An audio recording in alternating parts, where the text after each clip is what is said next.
하나님의 말씀 사도행전 18장 18절에서 23절 말씀입니다. 신약성경 사도행전 18장 18절에서 23절 말씀입니다.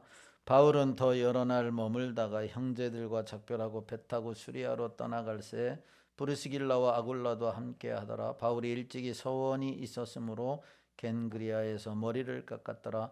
에베소에 와서 그들을 거기 머물게 하고 자기는 회당에 들어가서 유대인들과 변론하니 여러 사람이 더 오래 있기를 청하되 허락하지 아니하고 작별하여 이르되 만일 하나님의 뜻이면 너에게 돌아오리라 하고 배를 타고 에베소를 떠나 가이사랴에 상륙하여 올라가 교회에 안부를 물은 후에 안디고로 내려가서 얼마 있다가 떠나 갈라디아와 부르기아 땅을 차례로 다니며 모든 제자를 굳건하게 하니라. 아멘.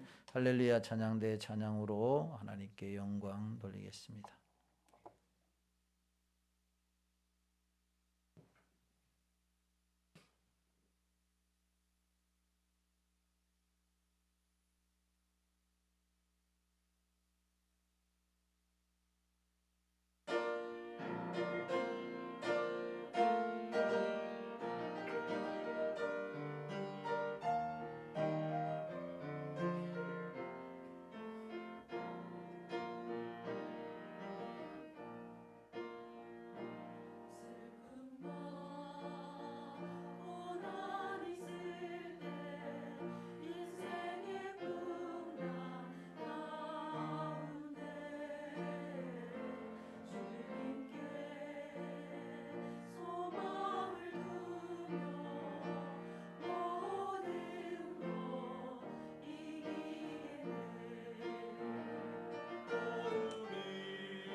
아멘. 감사합니다. 기도하겠습니다. 우리의 소망 되신 하나님을 찬양하며 그 소망 주심을 또한 기대하며 하나님 주님 바라보고 끝까지 믿음으로 살기를 결단하며 찬양으로 영광 돌리게 하심을 감사합니다. 우리에게는 주님이 있기에 이 험한 세상에서도 좌절과 낙심을 극복하고 믿음으로 살 수 있는 줄로 믿습니다. 아버지 하나님, 우리에게 다시 만날 주님, 영원한 천국을 소망하며 또한 하나님이 함께 하시면 우리의 삶이 복될 것을 소망하며 믿음으로 이 험한 세상 승리하는 우리 모든 성도들 되게 하여 주옵소서. 하나님, 오늘 이 시간에도 하나님 앞에 온 마음을 다하여 예배 드리오니 기쁘게 받으시고 필요한 사람에게 풍성한 은혜를 부어 주시옵소서. 그 은혜로 세상에서 승리하며 소망 가운데 믿음으로 하나님의 영광을 드러내는 저희들이 되게 하여 주옵소서. 성령 하나님 함께 하여 주시기를 원하옵고 거룩하신 예수님의 이름으로 기도하옵나이다. 아멘. 거룩하고 복된 성일 2부 예배 오신 여러분들에게 하나님의 은혜와 축복이 함께 하시기를 주님의 이름으로 축원합니다. 옆 사람 인사하겠습니다. 사랑합니다. 반갑습니다. 축복합니다. 예, 감사합니다.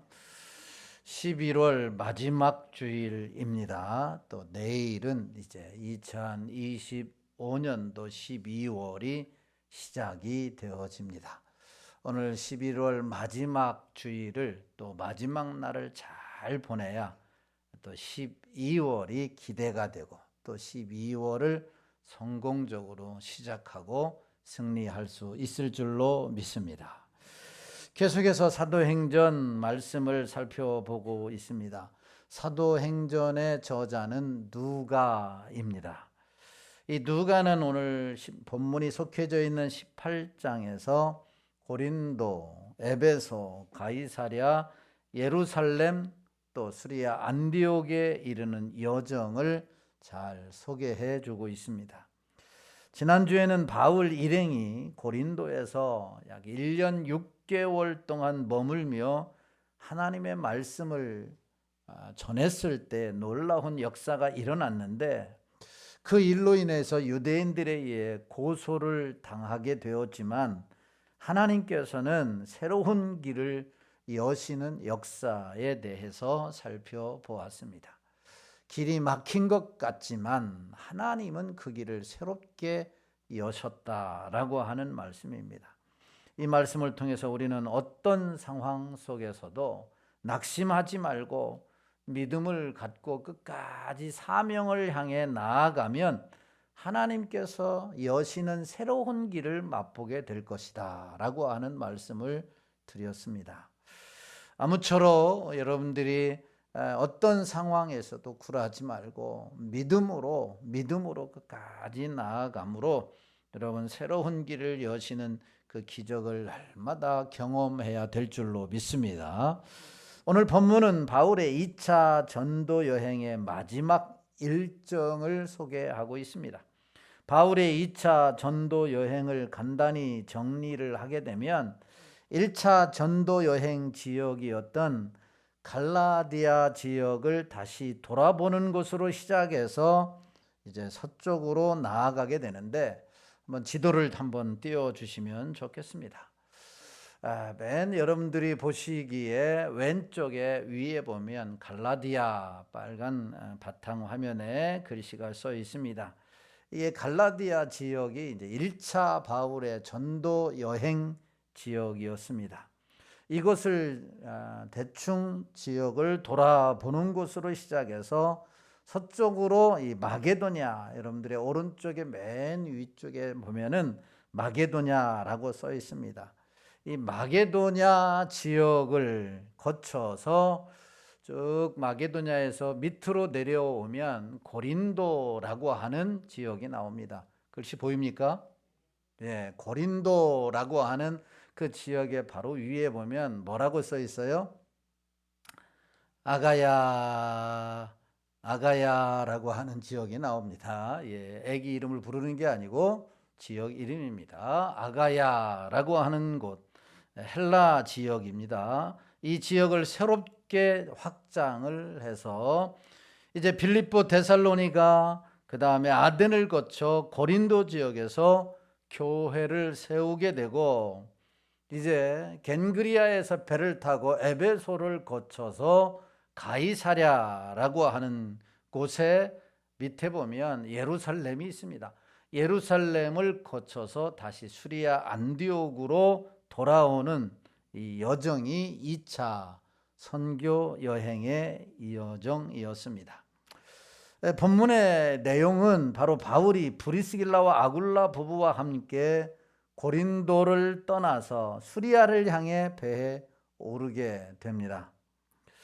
그리고 에베소에 잠깐 머물러 하나님의 뜻이면 나중에 다시 돌아오겠다라고 하는 맹세를 하고 그곳에 충성스러운 동료를 남기게 되는데, 그 동료가 바로 아굴라 브리스길라라고 하는 부부입니다.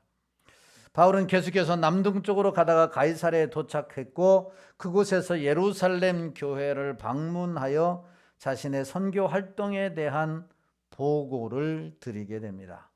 그리고 나서 북쪽에 있는 수리아 안디옥으로 향한 곳으로 2차 선교 여행은 약 3년간에 걸쳐서 마무리하게 됩니다.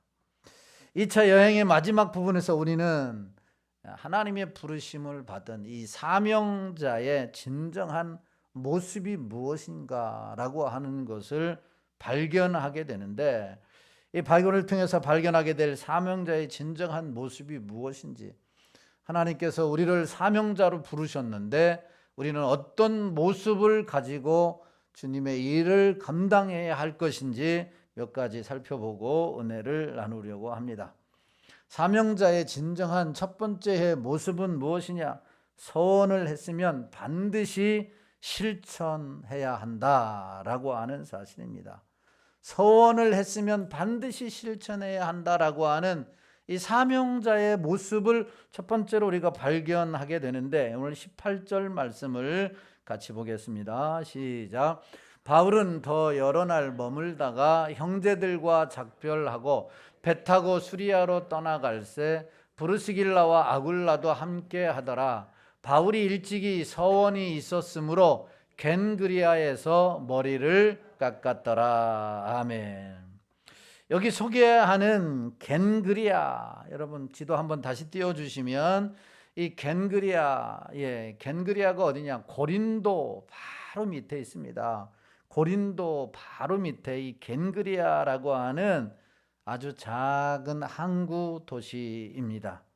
여기에서 이제 배를 타고 에베소를 가게 되는데, 이 겐그리아에는 로마서 16장 1절에 보면 바울이 고린도에서 복음을 전할 때에 한 부부가 예수를 믿고 충성스러운 사람이 되게 되는데, 거기에서 얻은 이 열매가 바로 이 베베 집사라고 하는, 많이 들어봤죠?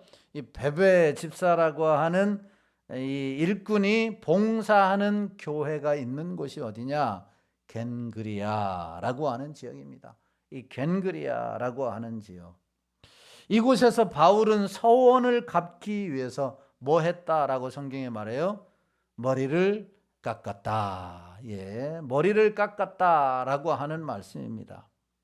여기서 말하는 서원이라고 하는 것은 특별한 하나님의 은혜나 구원에 대해서 하나님께 감사하는 서원으로, 나신일과 같은 서원으로 보입니다. 여러분 민수기 6장 1절에서 21절 말씀에 보면 나실인 서원을 실행하려면 30일 동안 고기와 포도주를 먹지 않아야 하고, 30일이 지나면 예루살렘 성전으로 올라가서 예물과 함께 깎은 머리털을 하나님의 제단 앞에 드리게 됩니다. 이처럼 바울은 나신일처럼 바로 서원을 하고 머리를 깎았다라고 하는 사실입니다. 특별히 바울이 서원을 한 후에 오랜 시간이 지난 이후에 머리를 깎았던 이유가 무엇일까? 서원을 하고 바로 머리를 깎지 아니하고 18절 말씀에 보면 뭐라고 말씀하면 일찍이 서원이 있었으므로 라고 하는 이 말씀을 볼 때 서원은 현재가 아니고 과거였다라고 하는 사실을 알게 됩니다. 그리고 이제 다시 일정을 마무리하는 과정에서 다시 수리아 안디옥으로 돌아가는 여정 속에 겐그리아에서 머리를 깎게 됩니다. 그 이유가 무엇일까? 그것은 아마도 하나님께서 바울의 기도를 들으시고 고린도에서 실패할 줄 알았는데 성공적인 선교 활동인 1년 6개월 동안 복음을 전할 수 있도록 하나님께서 보호해 주시고 하나님께서 함께 해 주시고 하나님께서 은혜 베풀어 주신 것에 대한 감사의 표시였다라고 하는 겁니다. 곧 바울은 성공적인 사역 후의 서원을 갚음으로 다시 한번 자신의 믿음과 헌신을 새롭게 하고 있는 것입니다.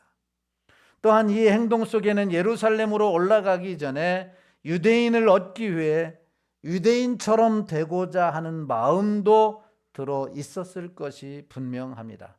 그래서 겐그리아에서 머리를 깎았다라고 하는 것입니다. 여러분, 이와 같은 바울의 모습을 통해 우리에게 주는 교훈이 무엇입니까? 그동안 우리의 삶 속에서 하나님께서 베풀어 주신 은혜와 사랑을 우리는 당연한 것으로 여기지 말고 진정 감사하는 성도가 되어야 하며 새로운 헌신을 결단해야 한다라고 하는 사실입니다. 오늘이 이제 11월 마지막 주일이고 11월 마지막 날이기도 합니다. 이제 내일부터 12월이 되고 2025년도도 한 달밖에 남지 않았습니다. 일반적으로 우리는 연초에 많은 다짐과 작정을 하고 기도도 합니다. 개인적으로도 다짐도 하고 작정도 하고 가정적으로도 소원도 합니다. 예를 들면 올해는 예배를 잘 드리겠다.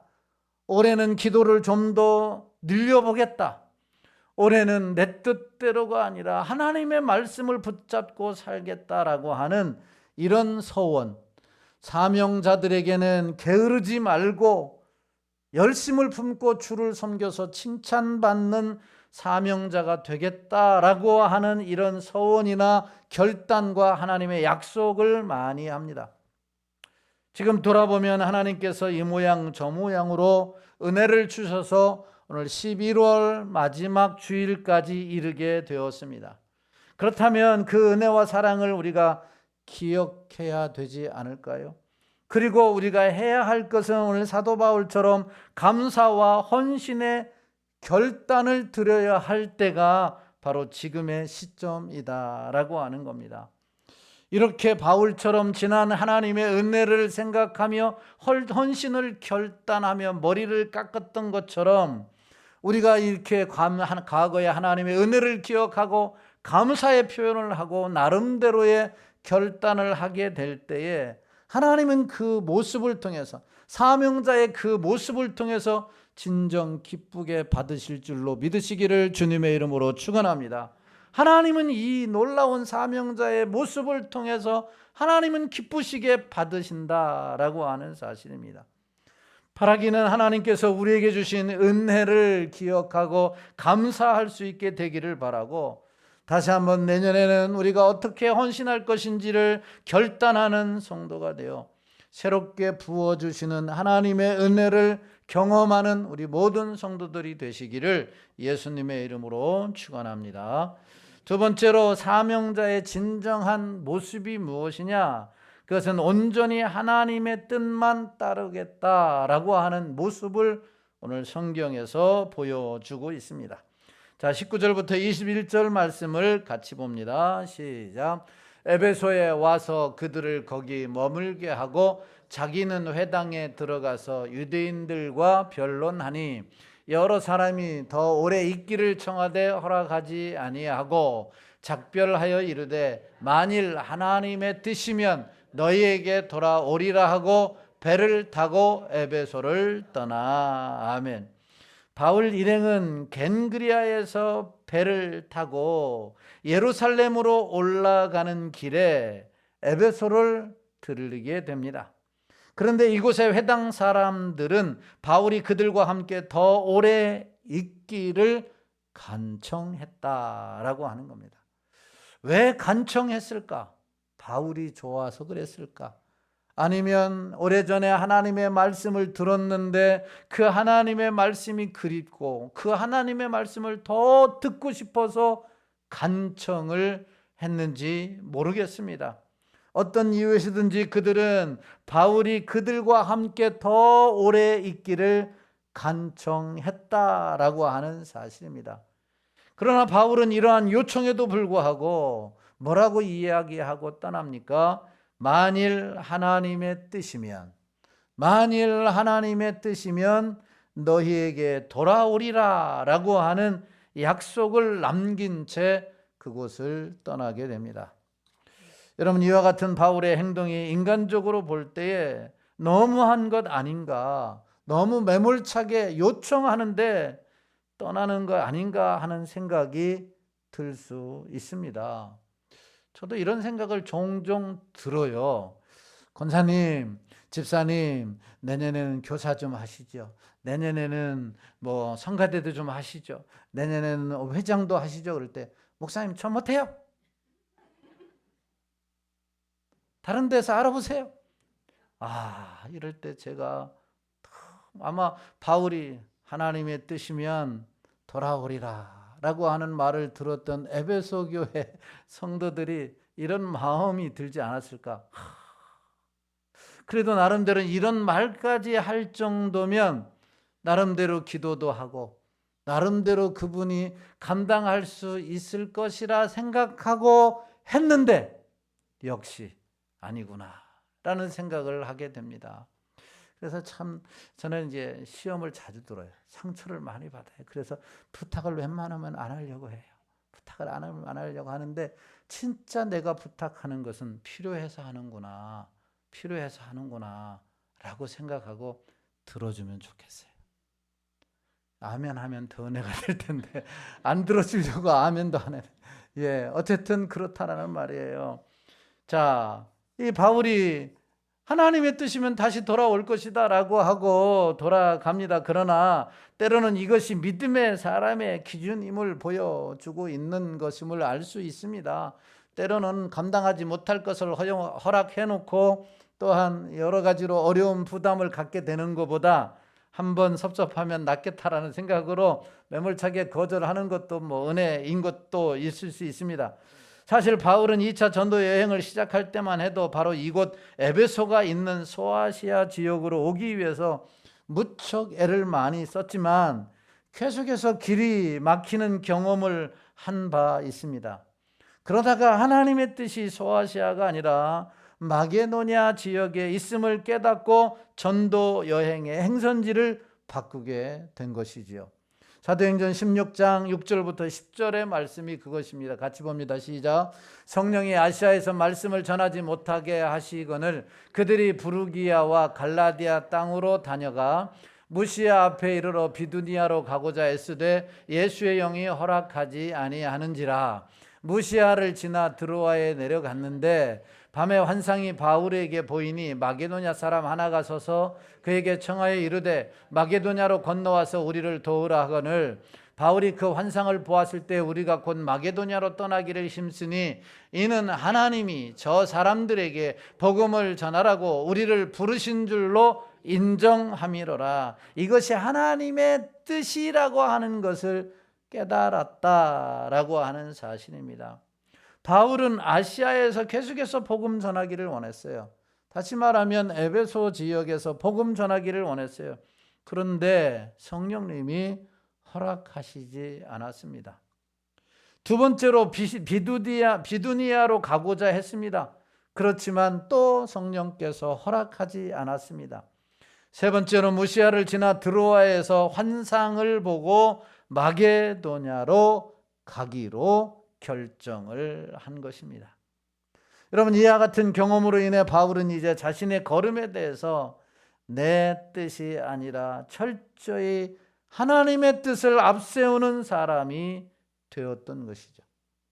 그래서 지금 에베소 사람들이 더 머물기를 요청했음에도 불구하고 하나님의 뜻이면, 내 뜻이 아니라 하나님의 뜻이면 다시 돌아오리라고 하는 말을 남기고 떠나게 되었던 것입니다. 그렇다고 요청하는 사람들을 무시하거나 외면하거나 매몰차게 뒤돌아보지도 않았습니다. 본문에 보면 바울은 그의 동역자인 브리스길라와 아굴라 부부를 이곳에 머무르게 했습니다. 그리하여 이들 부부는 바울이 3차 전도여행의 거점으로 에베소를 택하고 그곳에서 사역을 마칠 때까지 약 4년에서 5년 동안 그곳에 머물면서 평신도 사역, 선교사의 역할을 훌륭히 감당하게 되었고, 바울도 아굴라와 브리스길라 부부도 선교 사역을 통해서 좋은 열매를 맺을 수 있게 되었다라고 하는 사실입니다. 사랑하는 성도 여러분, 바울은 에베소에 머물지 않았고 아굴라와 브리스길라 부부만 머물러 선한 사역을 이루었다라고 하는 것을 통해서 우리에게 가르쳐주는 교훈이 무엇인가 하면, 우리는 하나님의 은혜로 구원받고 하나님의 은혜로 살아가는 사람들로 하나님의 뜻만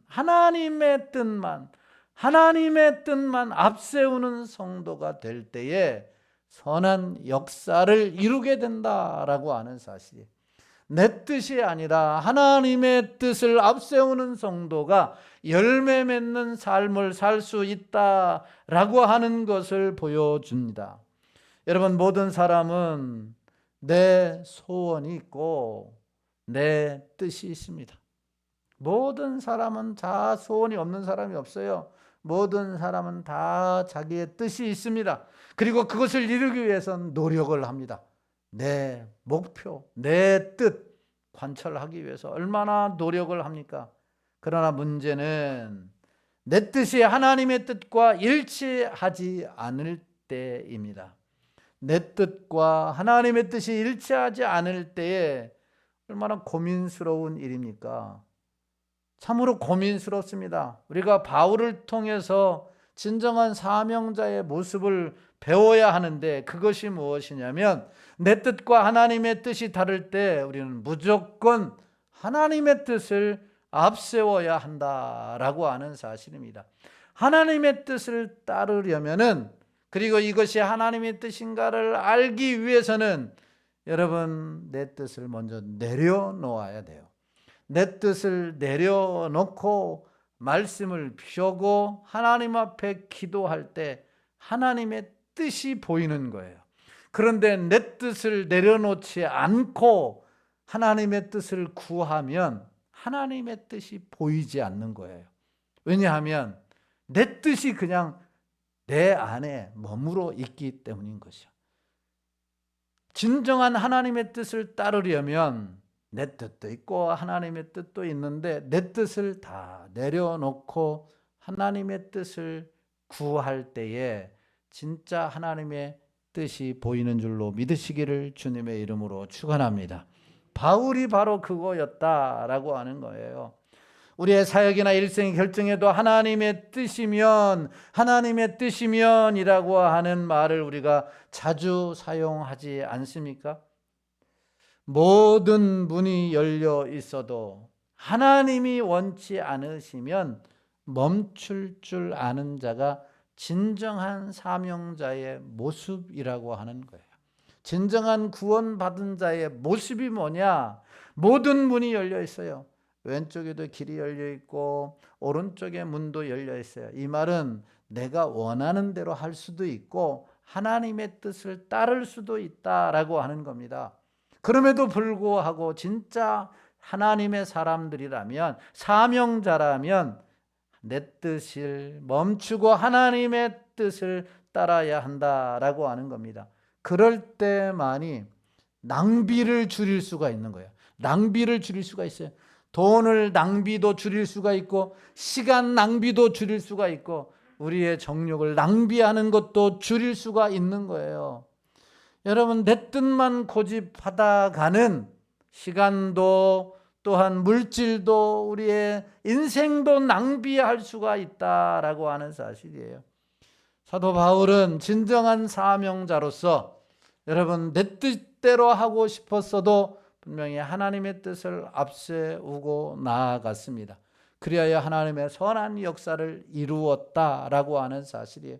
간절히 바라기는 지금까지는 어떻게 살았든지 이 한 달 남은 동안도 하나님의 뜻을 앞세움으로 말미암아 선한 열매가 한 달 동안 풍성하게 맺힘으로 잘 마무리하고 새해를 맞이할 수 있는 우리 모든 성도들 되시기를 주님의 이름으로 축원합니다.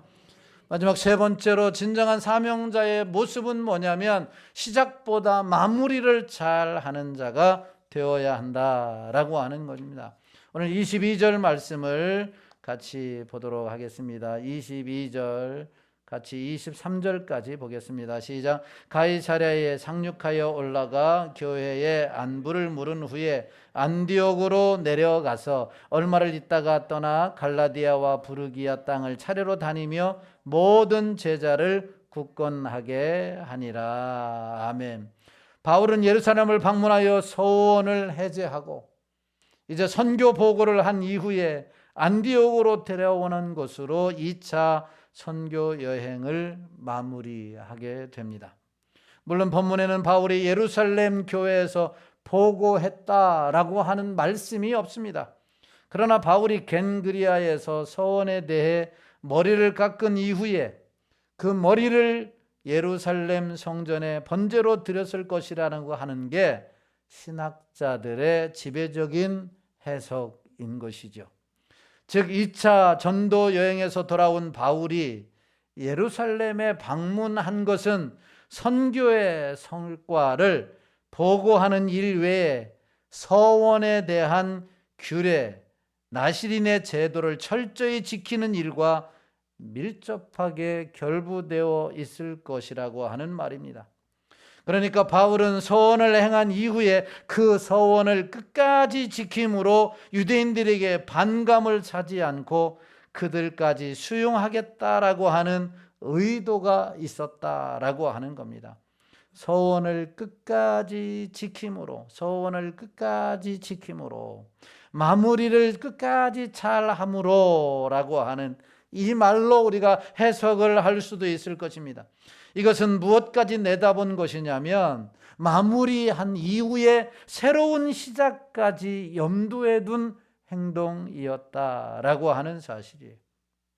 고린도전서 9장 20절 말씀에 보면 이런 말씀이 있어요. 같이 봅니다. 시작. 유대인들에게 내가 유대인과 같이 된 것은 유대인들을 얻고자 함이요 율법 아래에 있는 자들에게는 내가 율법 아래에 있지 아니하나 율법 아래에 있는 자같이 된 것은 율법 아래에 있는 자들을 얻고자 함이요. 아멘. 이 말씀이 무슨 말씀이냐면 바울은 유대인들처럼 행동했다는 것이 아니라 바울은 복음을 전할 때에 유대인이 걸림돌을 느끼지 않도록 유대인의 문화와 관습과 사고방식을 존중하며 그들의 관점에서 접근하여 복음을 전했다라고 하는 것입니다.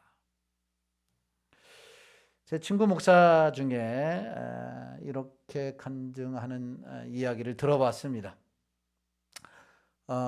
부교육자가 우리 이상 목사님은 이제 오늘 마감하고 이제 다른 교회로 가게 되는데 그래서 부교육자를 청빙하기 위해서 광고 내고 부교육자를 모집을 하게 되었는데 면접을 하는 중에 그 부교육자가 2가지만 들어주시면 제가 봉사를 하겠습니다. 이런 이야기를 하는 게 첫 번째가 뭐냐? 장례식이 나면 내가 장례식에 가서 예배를 드리지 않는 것을 허용해 달라라고 하는 거예요. 장례식에 가면 장례식이 나면 장례식에 가서 예배 드리지 않는 것을 허용해 달라. 이유를 물었더니 귀신에게 죽은 사람을 위해서 예배하는 것은 맞지 않다. 예배는 살아계신 하나님 앞에 드리지 어떻게 죽은 사람을 위해서 예배를 드리느냐. 그래서 저는 이것은 허용해 주시면 내가 와서 사역을 하겠다라고 하는 첫 번째 이유고, 두 번째 이유는 야외 예배 드리는 것도 안 가도록 허용해 달라.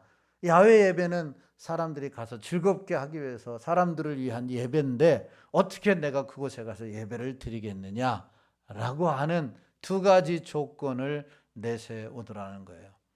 어디서 배워먹은 신학인지 잘못된 배워먹은 신학이다라고 해서 그 목사님이 안녕히 다른 교회 가서 알아보세요 하고 채용하지 않았다라고 하는 이야기를 들어보았습니다. 예, 잘못된 신학이었고 잘못된 이 목회관을 가지고 있는 사람이었다라고 생각합니다. 사도 바울과 같았다면 유대인들의 문화나 유대인들의 관습이나 유대인들의 사고방식을 존중하면서 그들에게 참된 복음을 전하는, 일명의 선교학적인 용어로 선교 상황화라고 하는 것을 전혀 이해하지 못한 사람이었다라고 하는 사실입니다.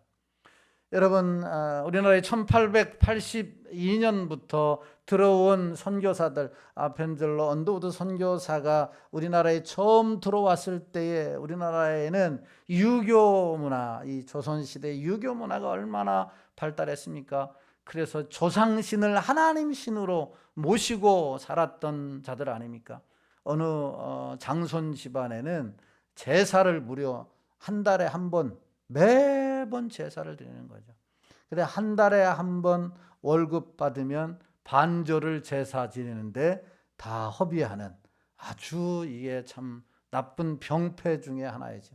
그런 모습을 보는 선교사들이 만든 게 추도 예배라고 하는 사실입니다. 추도 예배라고 하는 것이죠. 그 나라의 문화를 전혀 배제하지 아니하고, 그 나라의 관습도 전혀 배제하지 아니하고, 그 나라의 사고방식을 전혀 배제하지 아니하고 복음을 전할 수 있어서 오늘날 한국 교회가 이렇게 이 땅 위에 반드시 섰게 되고 우리가 예수 믿어 하나님의 자녀가 된 줄로 믿으시기를 주님의 이름으로 축원합니다.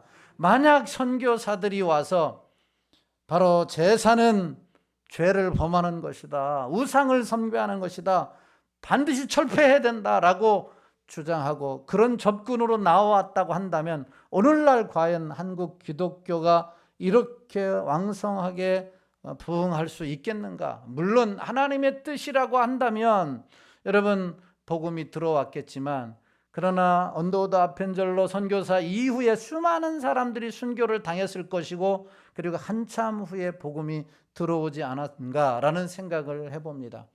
중요한 것은 바로 이 바울이 유대인의 문화와 관습과 사고방식을 존중하여 그들의 관점에서 접근했다라고 하는 이 말씀이 고린도전서 9장 20절의 말씀입니다.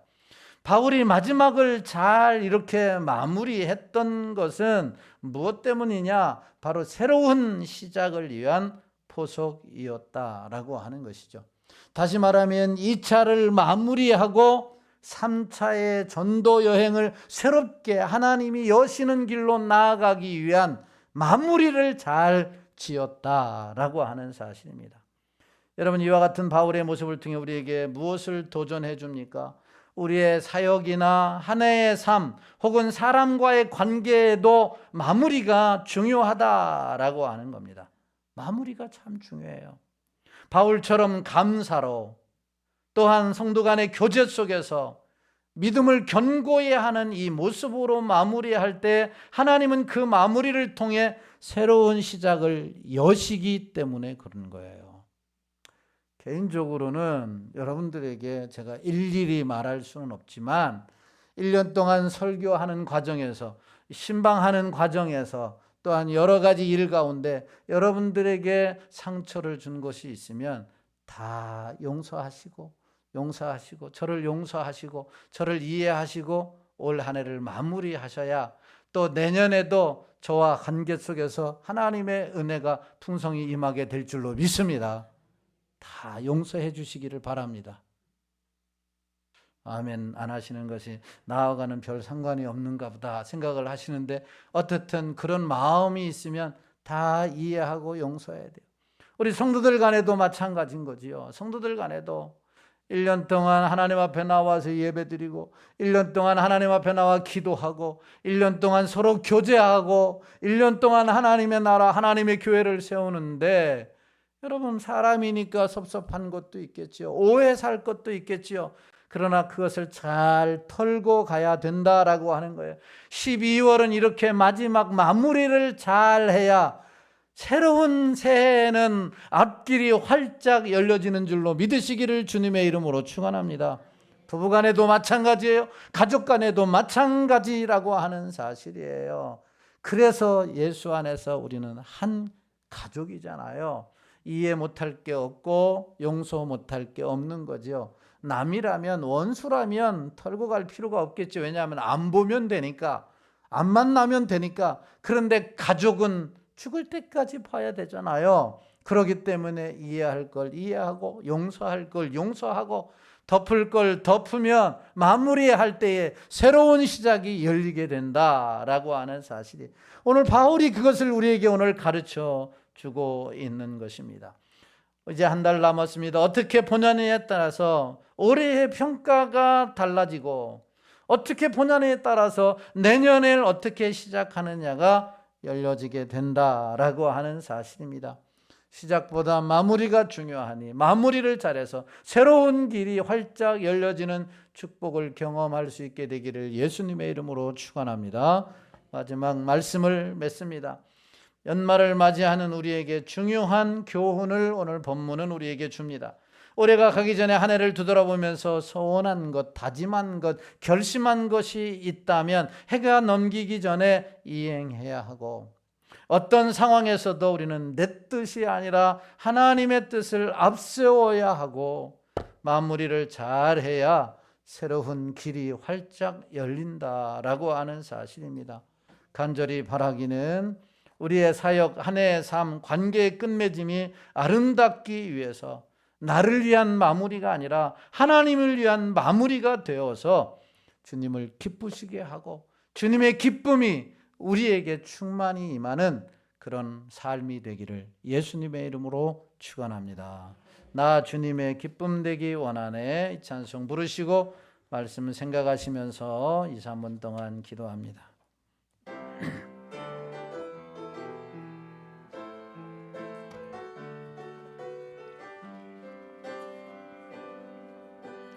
나 주님의 기쁨 되기 원하네. 내 마음을 새롭게 하소서. 새 부대가 되게 하여 주사. 주님의 빛 비추게 하소서. 내가 원하는 한같이 주님의 기쁨이 되는 것. 내가 원하는 한같이 주님의 기쁨이 되는 것. 내가 원하는 한같이 주님의 기쁨이 되는 것. 내가 원하는 한같이 주님의 기쁨이 되는 것. 하나님, 내가 주님의 기쁨이 되는 목표를 가지고 나아가기를 원합니다. 그래 주님의 기쁨이 우리에게 충만히 임하게 하여 주옵소서.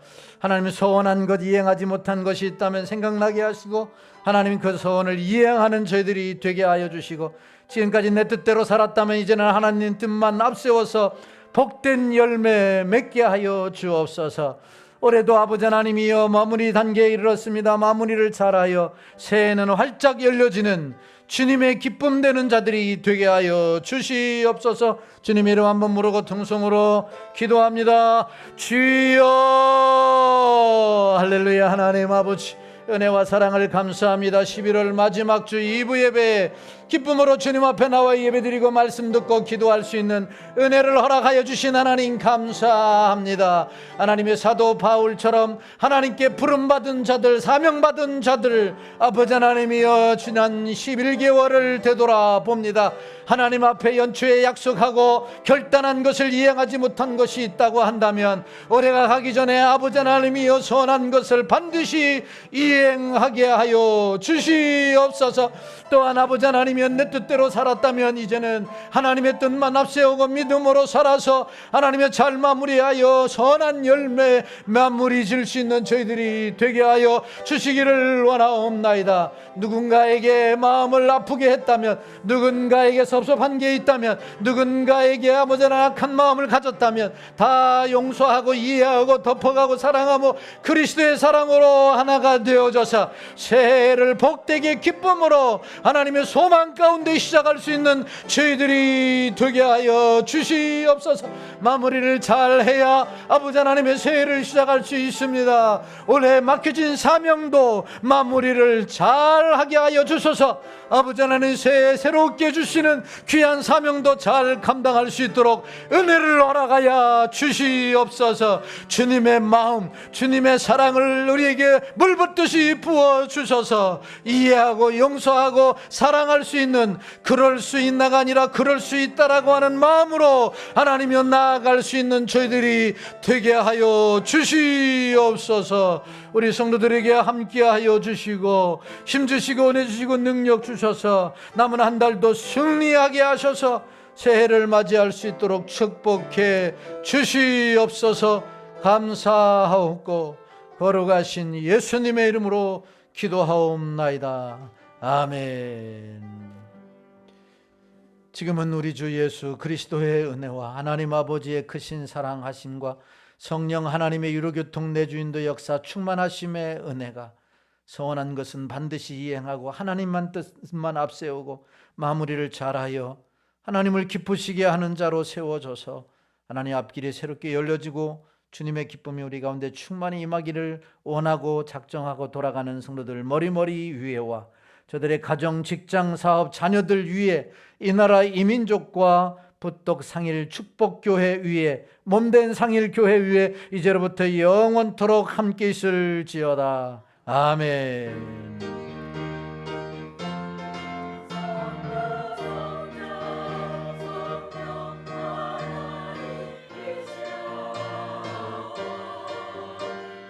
야